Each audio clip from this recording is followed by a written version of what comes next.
오늘 말씀 제목이 뭐예요? 담대하게 전해요 라는 말씀이에요. 네, 이제 조용히 하고 들어보도록 할게요. 앞에 보자. 앞에 보면 네, 나는 누구일까요? 힌트 줄게요. 첫 번째, 성령과 지혜가 충만한 사람. 네, 석진이 맞췄어요. 네, 벌써 맞췄어요. 퀴즈를 잘하는 친구들이. 네, 쉿. 이제 그만 쉿. 네, 스데반인데 성령과 지혜가 충만한 사람이었어요. 그리고 7 집사 중에 한 사람이었어요. 초대교회 7 집사 중에 한 사람이었어요. 집사님이었고 또 초대교회 최초의 순교자예요. 순교자가 뭐예요? 네, 종교를 위해서 죽는 사람. 와, 일단 선생님, 네, 한주세요. 오, 맞췄어요. 하나님을 위해서 목숨까지 내놓고 하나님을 위해서 죽는 사람을 순교자라고 해요. 와, 잘 맞춰줬어요. 근데 이 스데반이 초대교회 최초의 순교자였어요. 어떻게 순교했는지 잘 들어보도록 할게요. 조용히 하고. 네, 스데반은 하나님의 은혜와 능력이 충만해서 예수님의 이름으로 사람들 앞에서 큰 기적을 행했던 사람이었어요. 그때 스데반을 반대하는 사람들이 생겨났어요. 그들은 스데반과 논쟁을 하기 시작했지만 스데반이 지혜와 성령으로 말하는 것을 모두 당해낼 수가 없었어요. 그러자 그들은 몇몇 사람들에게 스데반이 하나님을 욕하고 하나님의 이름을 더럽혔다는 것을 들었다고 이렇게 거짓말을 하도록 해라. 이렇게 거짓말을 시켰어요. 몇몇 사람들이 스데반이 하나님의 이름을 욕하고 더럽혔다는 것을 들었다고 이렇게 거짓말을 하라고 했어요. 그래서 이 사람들은 짜고 스데반을 붙잡아서 공회로 스데반을 데리고 갔어요. 공회는 사람들이 많이 모여있는 곳이었어요. 그래서 스데반이 죄가 있는지 없는지를 확인하기 위해서 스데반을 끌고 갔던 거예요. 그래서 그들은 가짜 증인들을 세워서 거짓말을 하게 시켰어요. 그래서 이 가짜 증인들이 이렇게 말했어요. 이 사람 스데반이 하나님의 이름을 욕하고 하나님의 이름을 더럽히는 것을 제 귀로 똑똑히 들었습니다. 이렇게 거짓말을 했어요. 그러자 공회에 있던 많은 사람들이 하나님을 욕했다고 했던 그 스데반을 쳐다보기 시작했어요. 스데반은 모인 사람들에게 이렇게 말했어요. 내 말을 잘 들어보세요.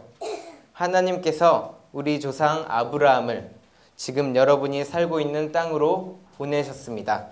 그리고 하나님께서 아브라함에게 아들을 주시겠다고 약속하셨는데 그 약속에 따라 아브라함에게 이삭이라는 아들을 주셨습니다.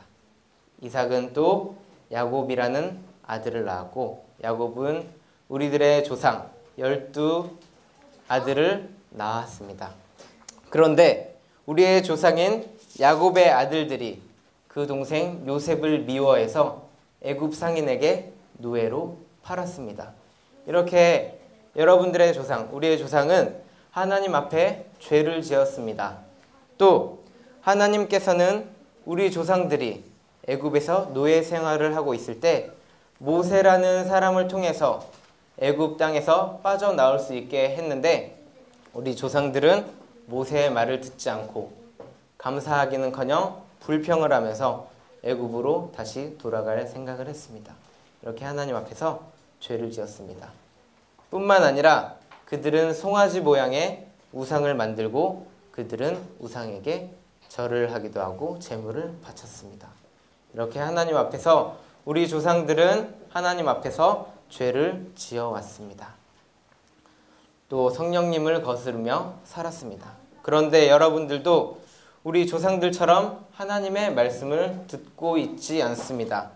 우리 조상들이 하나님의 말씀을 전하는 선지자들을 괴롭히고 또 죽였던 것처럼 여러분들도 똑같은 죄를 짓고 있습니다. 이렇게 스데반이 이야기를 하자 거기에 듣고 있던 사람들이 마음이 찔리고 또 마음이 찔렸는데 또 너무 화가 나기 시작했어요. 그때 스데반은 하늘을 바라보면서 이렇게 외쳤어요. 보십시오. 하늘이 열리고 예수님께서 하나님 오른편에 서 계시는 것이 보입니다.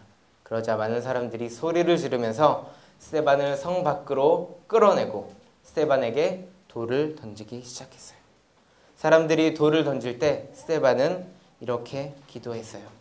예수님, 내 영혼을 받아주세요. 그리고 이 죄를 저 사람들에게 돌리지 않게 해주세요. 이렇게 외쳤어요. 죄가 없는 자신에게 돌을 던져서 죽게 한 사람들을 스데반은 용서했고 또 하나님께 그들을 용서해달라고 했어요. 여러분 같으면 어떻게 할 것 같아요? 아무 죄도 없는데 우리 친구들을 막 때리고 또 막 심지어 돌까지 던지면 어떻게 할 것 같아요? 네, 용서하지 않고 복수하고 또 싸울 수도 있어요. 그런데 스데반은 그렇게 싸우고 욕하고 한 것이 아니라 그들을 용서했고 또 하나님께 그들을 용서해달라고 하나님께도 부탁했어요.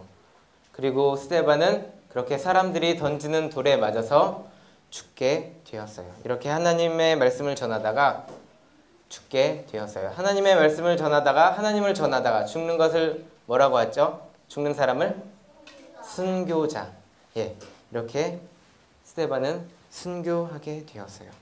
우리나라에도 하나님을 전하려고 하다가 순교한 사람이 있었어요. 그 사람이 누구냐 하면 전사님 아니고요. 토마스 선교사님이에요. 토마스 선교사님이 이 선교사님은 1863년에 12월에 중국을 선교하겠다고 다짐을 하고 중국 상하이라는 곳에 오게 되었어요. 상하이. 중국에 하나님을 전하기 위해서 중국에 도착했어요. 그런데 사랑하는 아내와 같이 왔는데 중국에 도착한 지 4개월 만에 아내가 죽게 되었어요. 죽게 되었어요. 병이 있었는지 모르겠는데 중국에 와서 4개월 만에 죽게 되었어요.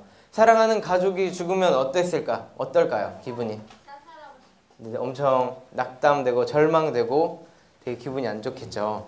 그래서 이 선교사님은 너무 큰 충격을 받고 또 고통을 받았어요. 막 죽고 싶은 마음도 들었을 거예요. 하지만 이 선교사님은 하나님께서 내게 맡겨주신 그 일이 있다고 생각했기 때문에 거기서 그만두지 않고 하나님의 선교 사역을 계속했어요. 하나님을 알리고 성경책을 나눠주고 이런 하나님의 일들을 하게 되었어요. 그리고 중국이라는 큰 땅덩어리 옆에 어떤 나라가 있죠? 조선. 그 시대에는 조선이었어요. 조선이라는 요만한 나라, 지금 우리나라가 있다는 것을 토마스 선교사님은 알게 되었고 1866년 제너럴 셔먼이라는 배를 타고 대동강을 따라서 평양에 들어오게 되었어요. 그런데 이 당시에는 우리나라가 다른 나라와 관계를 맺지 않고 수입도 하지 않고 수출도 하지 않고 딱 문을 걸어 놓은 상태였기 때문에 서양 배가 들어오니까 어떻게 했을까요? 우리나라 군인들이 대포도 쏘고 활도 쏘고 막 이렇게 배를 공격했을 거예요. 그래서 배가 모두 불에 타버렸어요. 그래서 토마스 선교사님과 그 배 안에 있던 사람들이 모두 죽게 되었어요. 이렇게 토마스 선교사님은 죽었지만 그 이후에도 많은 선교사님들이 우리나라에 들어왔고 또 우리나라에 교회가 세워질 수 있게 되었어요. 이러한 선교사님들이 있었기 때문에 우리는 예수님을 믿고 또 우리가 지금 송도 예수소망교회에 나와서 예배를 드리고 있잖아요. 그래서 이러한 선교사님들이 있었기 때문에 이렇게 좋은 환경 속에서 예배도 드릴 수 있는 거예요. 그리고 지금 우리 친구들이 보고 있는 한글 성경, 한글로 번역된 성경들도 이러한 선교사님들의 그러한 순교가 있었기 때문에 우리가 성경책을 볼 수 있는 거예요. 그렇기 때문에 우리가 교회에 나오고 우리가 성경책을 볼 때마다 어우 졸려, 지루해 이런 생각은 하지 말고 이러한 선교사님들이 있었기 때문에 우리가 교회에 다니고 성경책을 볼 수 있다는 것에 감사할 수 있어야 돼요. 우리는 오늘 말씀에 나오는 스데반처럼 그리고 이 앞에 있는 토마스 선교사님처럼 담대하게 하나님을 전할 수 있어야 돼요. 우리 주변에 하나님을 알지 못하고 교회에 다니지 않는 친구들 많이 있죠. 그리고 친척들이나 가족 중에서도 있을 거예요. 그러면 우리는 그분들을 보면 예수님을 믿자, 같이 교회에 가자 이렇게 담대하게 이야기할 수 있어야 돼요. 전도사님 외가 쪽 친척분들도 아직 교회에 다니지 않으세요. 이모, 외삼촌 가정 모든 친척들이 교회를 다니지 않으세요. 아직 하나님을 잘 모르시기 때문에 교회를 다니지 않으세요. 그래서 전도하려고 하고 있어요. 전도사님은 그분들을 위해서 계속 기도하고 있어요. 우리 친구들의 가족이나 친구 중에서도 교회에 다니지 않고 예수님을 모르는 친구들이 많이 있을 거예요. 그죠? 네. 친가족에 계세요? 네. 많이 있을 거예요. 우리는 매일매일 그들을 위해서 기도하고 예수님 믿자, 예수님 믿으세요라고 담대하게 전할 수 있어야 돼요. 만약에 전도할 용기가 없으면 예수님 믿자라고 이 간단한 한마디지만 어려울 수 있어요. 그런데 이러한 용기가 없으면 하나님께 기도해 보세요. 하나님, 친구에게 또 엄마 아빠에게 하나님을 전하고 싶어요. 그런데 용기가 나질 않아요. 하나님을 전할 수 있는 지혜와 용기를 허락해 주세요. 이렇게 하나님 앞에 기도하면 전도할 수 있는 용기와 지혜를 허락해 주실 거예요. 이렇게 우리는 오늘 말씀에 나오는 스데반처럼 그리고 토마스 선교사님처럼 담대하게 하나님을 전하는 우리 가족들이나 친구들에게 하나님을 전할 수 있는 우리 초등부 친구들 모두가 되길 바랄게요. 다 같이 두 손 모으고 기도할게요. 사랑의 하나님 감사합니다. 오늘 이 시간 스데반의 이야기를 통해서 또 우리나라에 들어와서 순교했던 토마스 선교사님의 이야기를 통해서 담대하게 하나님의 말씀을 전했던 하나님의 일을 했던 그분들의 이야기를 들었습니다. 우리들도 그분들처럼 지금은 용기가 없고 많이 담대하지는 못하지만 하나님께 기도해서 용기와 지혜를 얻어서 주변에 믿지 않는 하나님을 알지 못하는 이들에게 하나님을 전도할 수 있는 담대하게 하나님을 알릴 수 있는 우리 초등부 친구들 모두가 될 수 있도록 인도해 주세요. 감사드리며 예수님의 이름으로 기도드렸습니다. 아멘.